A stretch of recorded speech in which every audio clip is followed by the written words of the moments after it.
So this is the Blink Sync Module 2 I've been using. And honestly, it's made managing my Blink devices way easier. I got it when I picked up my outdoor cameras, and it's been the central hub for everything since.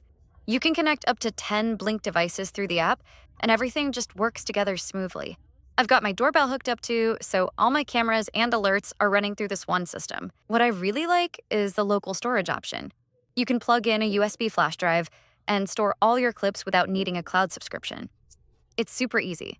Just plug the module into the wall, pop in your USB, and you're good to go. The app handles the rest. I've saved tons of footage this way, and it's been reliable the whole time.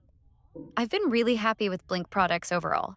The cameras are solid, the app is intuitive, and the Sync Module 2 just ties it all together. If you're looking for a way to store and manage your Blink videos, this is a must-have. That's pretty much it. A simple, effective add-on that does exactly what it's supposed to.